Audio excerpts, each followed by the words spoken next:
नमस्कार बच्चों, मैं मधु वाजपेयी, प्रधान अध्यापिका प्राथमिक विद्यालय परसादी खेड़ा से आज आपके सामने एक नया पाठ लेकर प्रस्तुत हूँ। तो आइए देखते हैं आज हम क्या पढ़ेंगे। चंदा मामा आ जाना, साथ मुझे कल ले जाना, कल से मेरी छुट्टी है, ना आए तो कुट्टी है। चंदा मामा खाते लड्डू आसमान की थाली में, लेकिन पीते हैं वे आकर पानी मेरी प्याली में। थपकी दे दे कर जब अम्मा मुझे सुलाती रात में, सो जाता चंदा मामा से करता करता बात मैं। ये कविता प्रसिद्ध कवि द्वारिका प्रसाद माहेश्वरी जी ने लिखी है। इस कविता में बच्चों जो छोटा बच्चा है वो किसको बुला रहा है? सही उत्तर है, चंदा मामा को बुला रहा है। बच्चा किससे बातें करते करते सो जाता है? चंदा मामा से बातें करते करते सो जाता है। अच्छा बच्चों, आप लोगों ने कभी चंदा मामा को बात करते सुना है? नहीं ना? नहीं सुना? ठीक है, आइए हम अपनी पाठ्य पुस्तक कलरव से पाठ 12 चांद का कुर्ता नामक कविता पढ़ते हैं और देखते हैं कि चांद उनकी माँ से क्या बात कर रहे हैं। इस प्यारी सी कविता के रचयिता राष्ट्र कवि श्री रामधारी सिंह दिनकर जी हैं। आइए जानते हैं हम दिनकर जी के विषय में थोड़ा सा समझते हैं। राष्ट्र कवि रामधारी सिंह दिनकर जी का जन्म सन 1908 ईस्वी में बिहार राज्य के मुंगेर जिले में हुआ था। दिनकर जी राष्ट्रवादी कवि हैं। इनकी रचनाओं में राष्ट्रवाद एवं राष्ट्र प्रेम की भावना मुख्य रूप से दिखाई देती है। दिनकर जी की प्रमुख रचनाएं हैं कुरुक्षेत्र, परशुराम की प्रतीक्षा, रेणुका, हुंकार और रसवंती आदि। दिनकर जी का निधन सन 1974 ईस्वी में हो गया।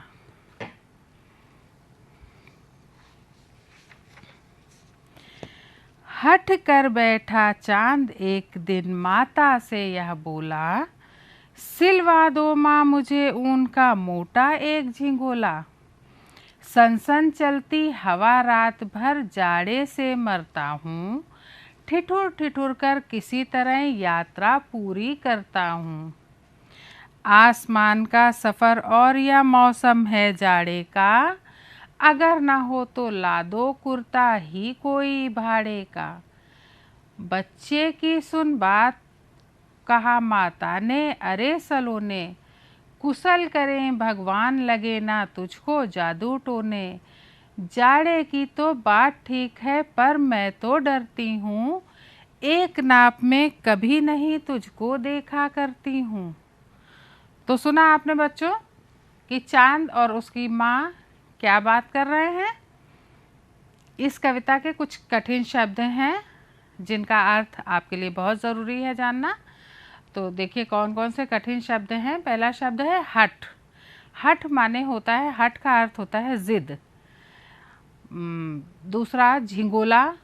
झिंगोला माने कुर्ता। किसी भी कपड़े को एक आप लोग झबला भी बोलते हैं, उसको कुर्ता भी बोल सकते हैं, कपड़े का नाम है। जाड़ा। जाड़ा माने सर्दी।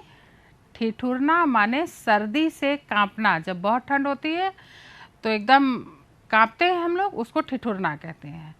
यात्रा। यात्रा माने सफ़र। भाड़े का मतलब किराए का। सलोने। सलोने माने सुंदर। कुशल करें। कुशल करें माने रक्षा करें। चांद प्रतिदिन आकाश का सफ़र तय करता है और उसके पास कोई ऊनी वस्त्र नहीं है।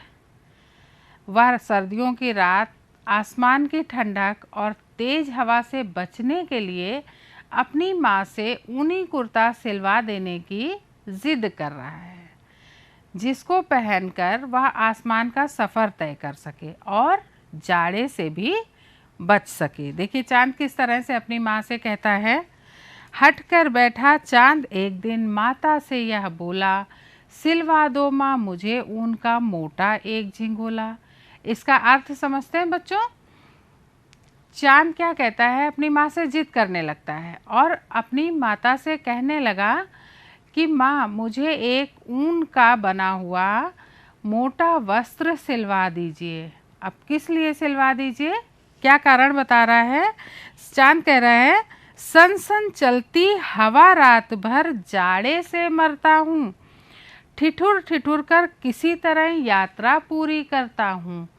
माँ रात भर बहुत तेज हवा चलती है और मैं जाड़े से परेशान हो जाता हूँ। मैं रात भर सर्दी से कांपते हुए अपना सफ़र पूरा करता हूँ।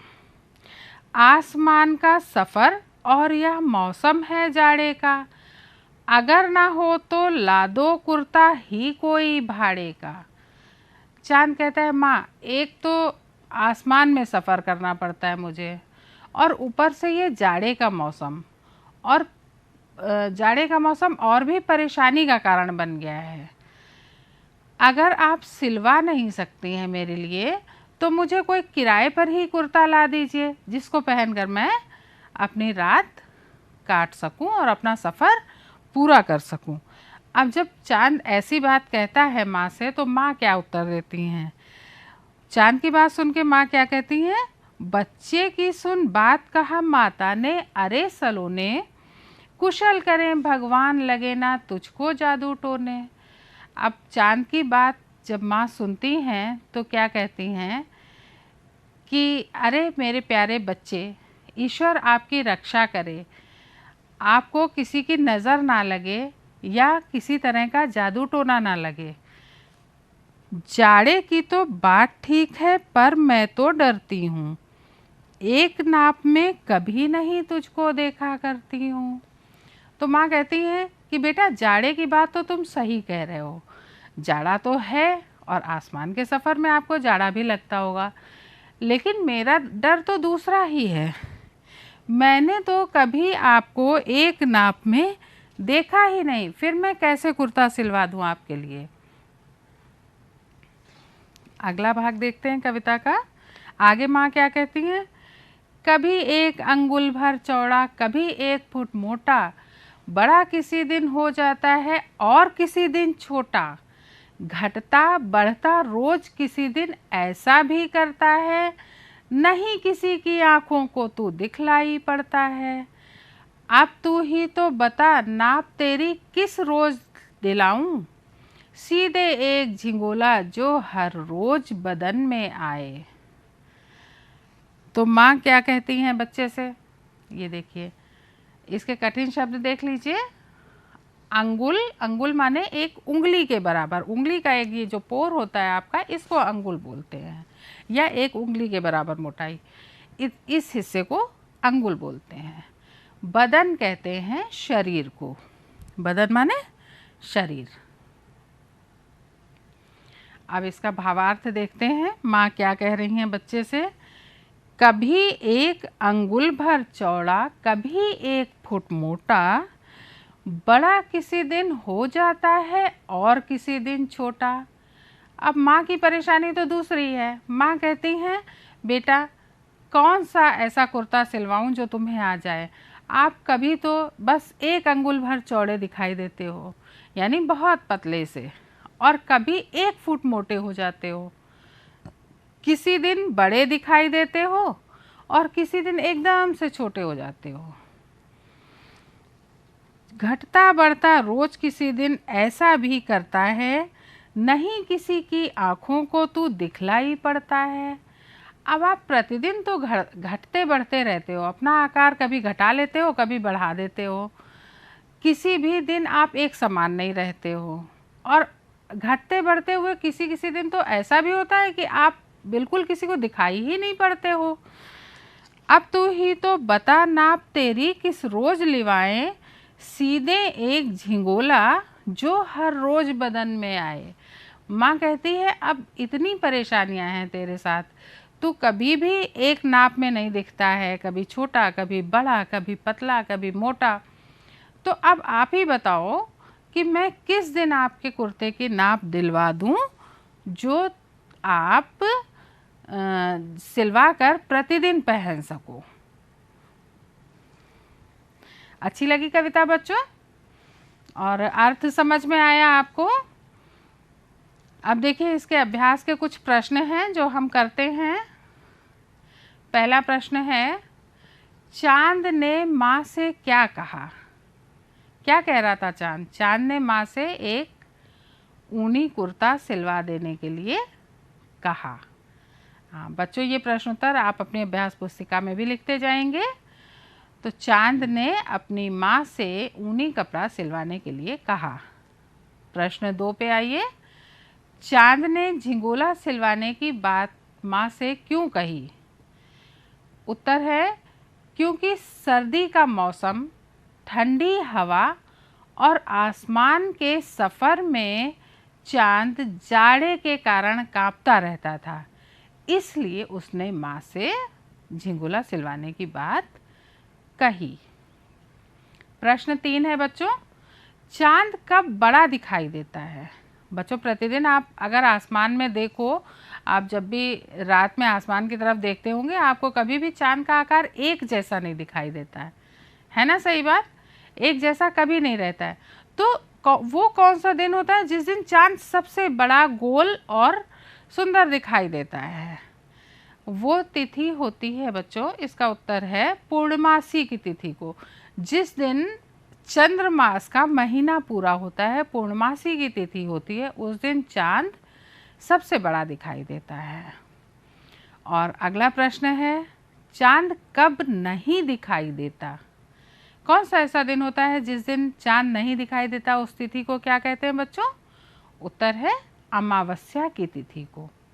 अमावस्या की तिथि जो होती है उस दिन चांद बिल्कुल दिखाई नहीं देता है।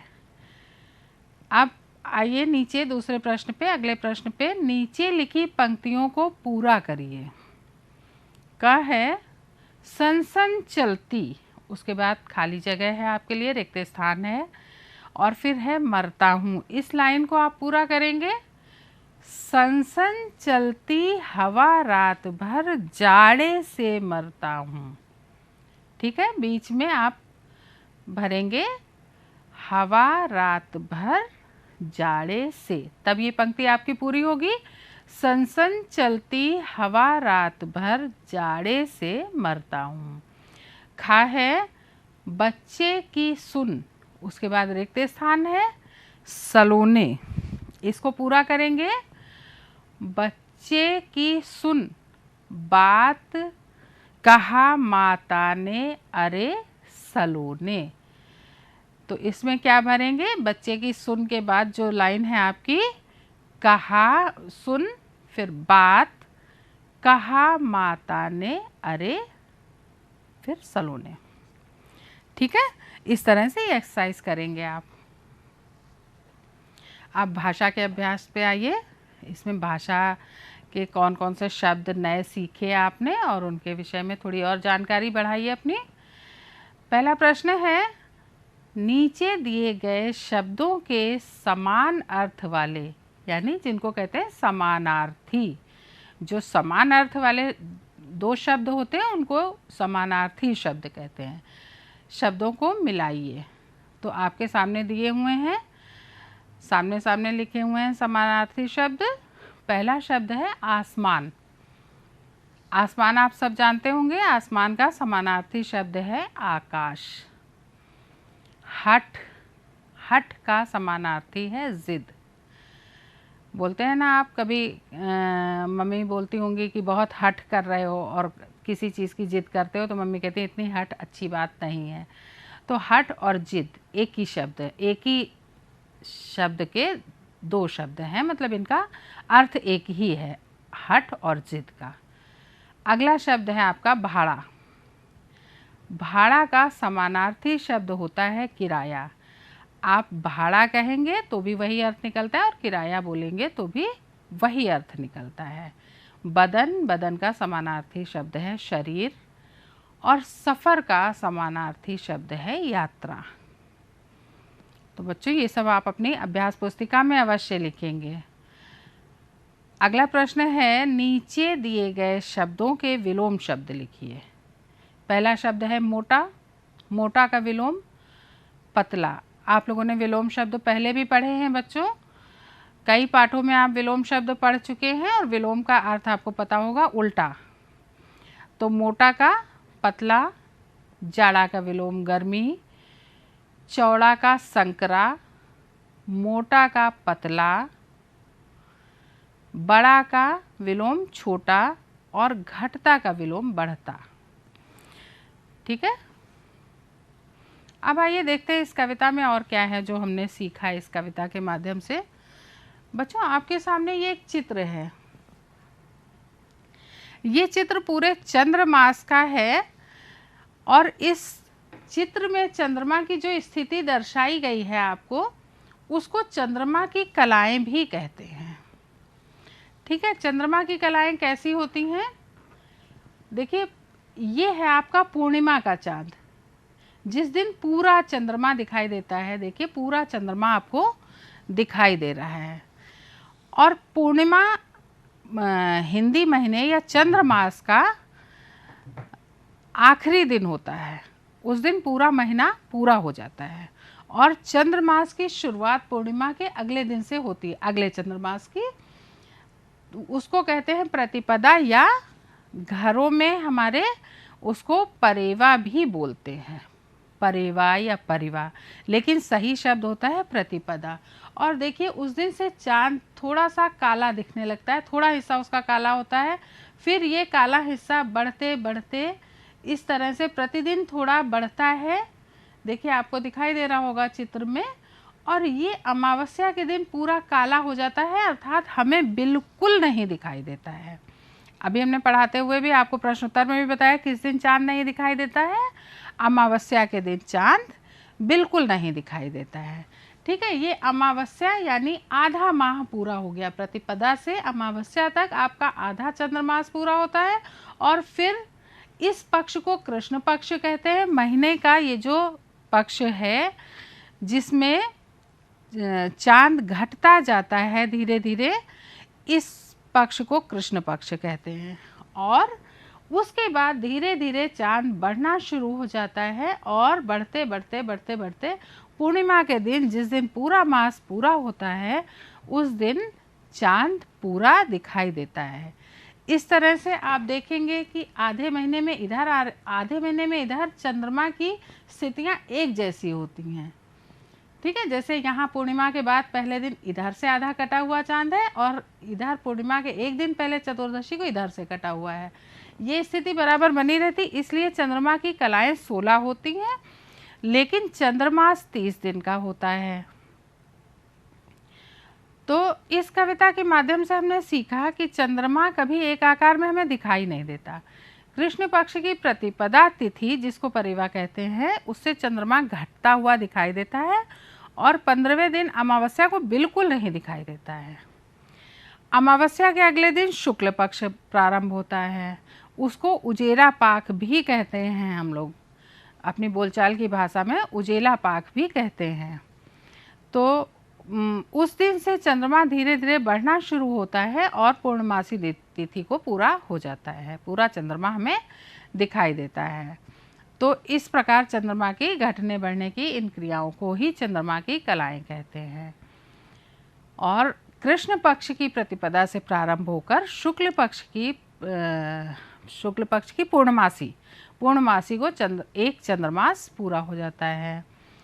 इसमें यह भी ध्यान रखने की बात है बच्चों कि सूर्य ग्रहण हमेशा अमावस्या को होता है। सूर्य ग्रहण और चंद्र ग्रहण भी आपने सुना होगा। जब मम्मी कहती हैं सूर्य ग्रहण पड़ रहा है, घर से बाहर नहीं निकलना है, बहुत सी अपने यहाँ मान्यताएं हैं और कुछ वैज्ञानिक कारण भी हैं जिनकी वजह से हम सूर्य ग्रहण और चंद्र ग्रहण के समय बाहर नहीं निकलते हैं। तो सूर्य ग्रहण हमेशा अमावस्या की तिथि पे पड़ता है और चंद्र ग्रहण हमेशा पूर्णमासी की तिथि को होता है। अब क्योंकि चंद्रमा का अपना प्रकाश नहीं होता है, इसलिए चंद्रमा हमेशा सूर्य के प्रकाश से चमकता है। ठीक है, और चंद्रमा पृथ्वी का उपग्रह है। पृथ्वी के चारों ओर चक्कर लगाता है और अपनी धुरी पर भी चंद्रमा चक्कर लगाता है। और इन्हीं स्थितियों की वजह से चंद्रमा के जिस हिस्से पर सूर्य का प्रकाश पड़ता है उतना भाग हमें चमकता हुआ दिखाई देता है और शेष भाग अंधेरा होने के कारण हमें दिखाई नहीं देता और इसको हम चंद्रमा की कलाएं कहते हैं। कहने का मतलब ये है बच्चों कि चंद्रमा नहीं घटता बढ़ता है, बल्कि चंद्रमा के कितने हिस्से पर सूर्य का प्रकाश पड़ रहा है और वो कितना हिस्सा हमें दिखाई दे रहा है पृथ्वी पर से। इसलिए वो चंद्रमा की मतलब चंद्रमा पर सूर्य का प्रकाश पड़ने की स्थितियां ही ये निर्धारित करती हैं कि चंद्रमा की कौन सी कला या चंद्रमा किस रूप में हमें दिखाई देगा। आगे देखिए, देखते हैं हमने क्या क्या सीखा है इस कविता से। क्या चंद्रमा सच में घटता बढ़ता है? बच्चों, चंद्रमा घटता बढ़ता है क्या सच में? नहीं ना, अभी आपको बताया हमने कि चंद्रमा नहीं घटता बढ़ता है, बल्कि चंद्रमा के जितने हिस्से पर सूर्य का प्रकाश पड़ता है वो हिस्सा हमें दिखाई देता है और बाकी हमें दिखाई नहीं देता। बढ़ते हुए या घटते हुए आकार के क्रम में चांद का चित्र बनाओ, जैसा अभी मैंने दिखाया था। या फिर आप एक काम और कर सकते हैं, आप प्रतिदिन चांद को देखें, ठीक है, प्रतिदिन चंद्रमा को देखें रात में और जैसा वो दिखाई दे रहा है उस तरह का चित्र बनाते जाइए। और देखिए, आपको पूरे महीने में हर चित्र 2 बार आएगा, पहला बढ़ते हुए और दूसरा घटते हुए, लेकिन वो चित्र 2 बार आएगा। आप दोनों तरह से चित्र बना सकते हैं, या तो जैसा अभी मैंने आपको चित्र में दिखाया था, और या फिर प्रतिदिन चांद देखकर भी चित्र बना सकते हैं। तो बढ़ते हुए या घटते हुए आकार के क्रम में चंद्रमा का चित्र बनाइए। अच्छा बच्चों, जब हम किन्हीं 2 लोगों के बीच हो रही बातचीत को कहानी के रूप में लिखते हैं तो उसे संवाद शैली कहते हैं। कहानियों की अलग अलग शैलियाँ होती हैं कि किस शैली में लिखी गई है। तो जब हम किसी कहानी को किसी की बातचीत के रूप में प्रस्तुत करते हैं, जो आपस में 2 लोग बातचीत कर रहे हैं, उस रूप में जब हम प्रस्तुत करते हैं तो उसे संवाद शैली कहते हैं। तो इस कविता में भी जो आपने अभी पढ़ी, चांद का कुर्ता, इस कविता में भी चांद और चांद की माता के बीच कुछ बातचीत हो रही है। दोनों लोग आपस में बातचीत कर रहे हैं। उसको संवाद शैली में आप अपनी पुस्तक पर लिखिए कि पहले चांद ने माँ से क्या कहा। चांद ने कहा कि माँ मुझे कुर्ता सिलवा दो, मैं जाड़े से बहुत परेशान रहता हूँ, आसमान में सफ़र करता हूँ और ये जाड़े का मौसम है, इसमें मैं परेशान रहता हूँ। और उसके बाद माँ ने क्या कहा, माँ की क्या समस्याएं थी आपने पढ़ा। माँ की भी बहुत समस्याएं थी कि चांद घटता बढ़ता रहता है, कभी छोटा सा दिखाई देता है, कभी बड़ा हो जाता है, कभी मोटा दिखाई देता है, कभी एकदम पतला हो जाता है। तो उनको लगता है कि कौन सा ऐसा दिन है कि मैं चांद की नाप दिलवाऊं और कुर्ता सिलवा दूं जो रोज़ पहनता रहे। तो इस बातचीत को आप चांद और माता के बीच में जो बातचीत हुई है उसको संवाद शैली में लिखिए अपनी कॉपी पे। अब बच्चों, आपको अभी हमने चंद्रकलाएं या चंद्रमास की कुछ तिथियां बताई थी। चंद्रमास की जो तिथियां होती हैं, पूर्णमासी, प्रतिपदा, उसके बाद होती है द्वितीया, तृतीया, चतुर्थी, पंचमी, षष्ठी, सप्तमी, अष्टमी, नवमी, दशमी, एकादशी, द्वादशी, त्रयोदशी और चतुर्दशी, और उसके बाद अमावस्या। अमावस्या के बाद पुनः वही तिथियां प्रारंभ होती हैं। सिर्फ फ़र्क इतना होता है, पहले कृष्ण पक्ष की तिथियां चल रही थी, अब शुक्ल पक्ष की वही तिथियां चलेंगी। अमावस्या के बाद शुक्ल पक्ष शुरू होता है, ये आपको बताया गया, और वही तिथियां होती हैं प्रतिपदा, द्वितीया, तृतीया, चतुर्थी, आगे इसी तरह बढ़ती रहती और सबसे आखिर में जिस दिन माह पूरा होता है उसको कहते हैं पूर्णमासी या पूर्णिमा।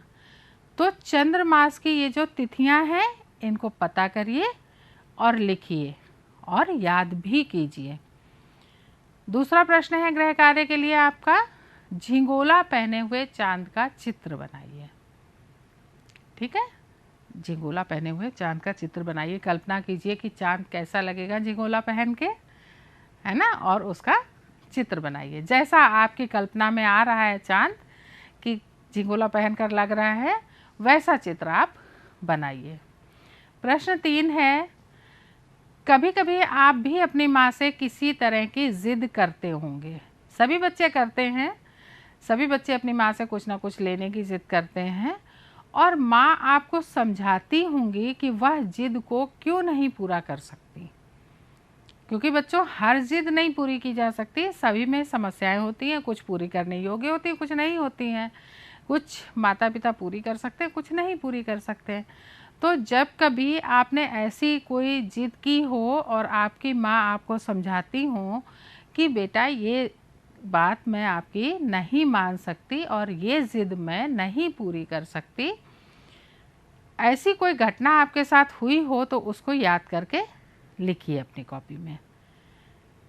ठीक है, और लिखकर भेजिए उसको अपने विद्यालय में अपनी शिक्षिका को।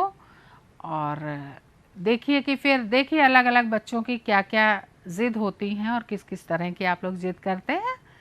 तो ये आपका गृह कार्य है, इसको अवश्य करिएगा। और चंद्रमास की तिथियां आपको अवश्य याद करनी है बच्चों।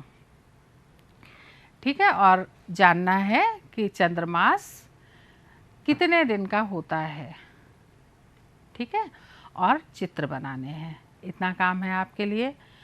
और बच्चों इस पाठ में आपने बहुत कुछ नया सीखा कि चंद्रमास किस तरह से पूरा होता है, नए नए शब्द सीखे और चंद्रमा और उसकी माँ के बीच बातचीत सीखी।